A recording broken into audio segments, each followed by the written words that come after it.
Já me surgiu uma primeira pergunta aqui, que é o seguinte: você falou que começa muito com os games, a NVIDIA. Sim. E hoje, eu acredito que pelo motivo, eu vou arriscar aqui, da mineração de criptomoedas, esse seja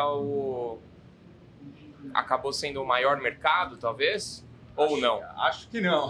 A mineração pra gente já acabou, porque quando teve, acho que o principal foi a mudança do Ethereum para... Ficou caro, né, minerar?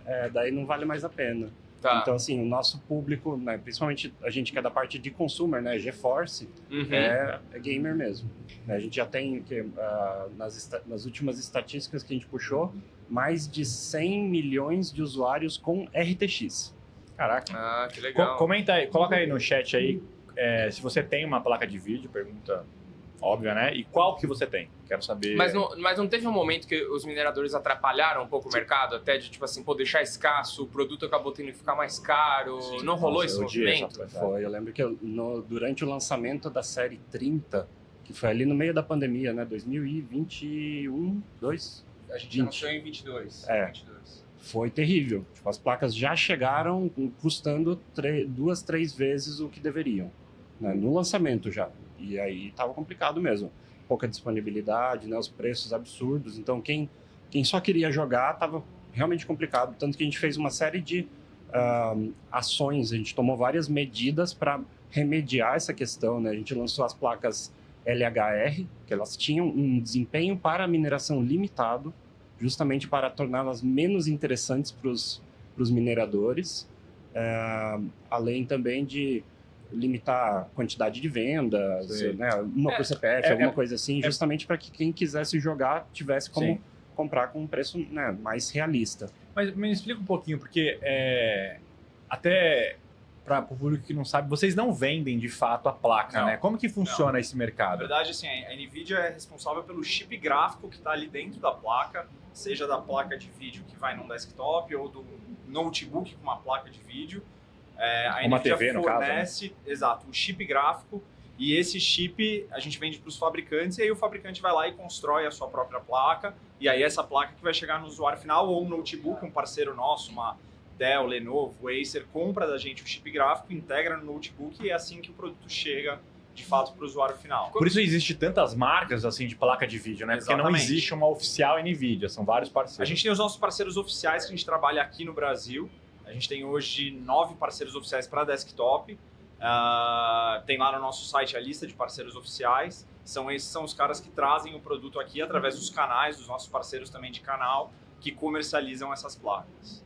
Como que vocês viram, até só para completar esse assunto da mineração, porque no final das contas a gente precisa, no final das contas é venda, né? Assim, precisa vender, o negócio precisa circular, então assim, cara, tava tendo procura, tava vendendo. Houve, assim, lá dentro alguma coisa tipo assim, cara, será que a gente tem que mudar o direcionamento? Será que como que a gente atende esse público? Como que você falando de algumas medidas? Ou não, cara, vamos ser firme, vamos manter a nossa essência, porque o nosso mercado é o gamer mesmo. Sim. Como é que faz? Porque eu acredito que, cara, o executivo deve ficar um pouco dividido nesse momento também, como dinheiro, negócio, né? Sedutor, porque, né? cara, o dinheiro tá entrando, o cara tá comprando, não interessa se ele tá comprando pra fazer isso ou aquilo, ele tá comprando, entendeu? Eu acho que, na verdade, eu falei que as placas foi em 2022, na verdade a série 30 a gente lançou em 2020. Foi justamente quando estourou a pandemia, né?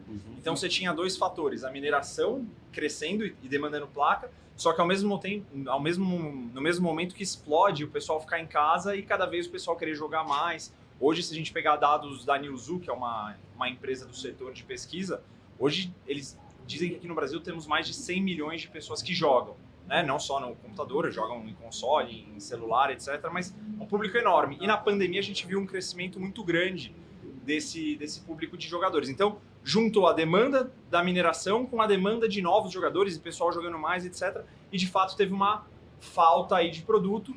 E aí acho que algumas medidas que o Alexandre estava mencionando é justamente isso. A gente tinha um compromisso com o usuário gamer de falar, pô, não pode faltar placa para esse cara em detrimento do outro lá que está minerando. Óbvio, no final das contas era a receita que entrava, mas a gente fez algumas medidas para, não, vamos garantir que vai ter placa para esse pessoal. Foi um momento bem difícil na questão de disponibilidade, porque também por causa da pandemia faltava componentes para produzir, etc.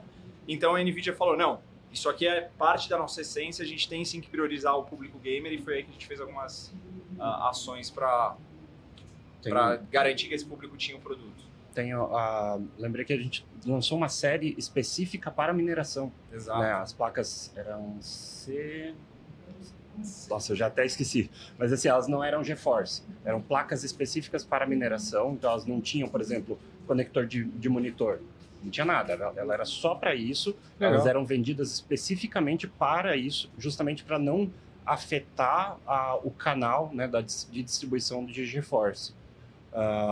E a gente sabia também porque, por maior que fosse, a mineração era uma onda, a gente sabia que ia diminuir, e enquanto que o público gamer é o nosso público fiel, então a gente fala, vamos priorizar o gamer, porque a gente sabe que ele vai estar sempre aqui.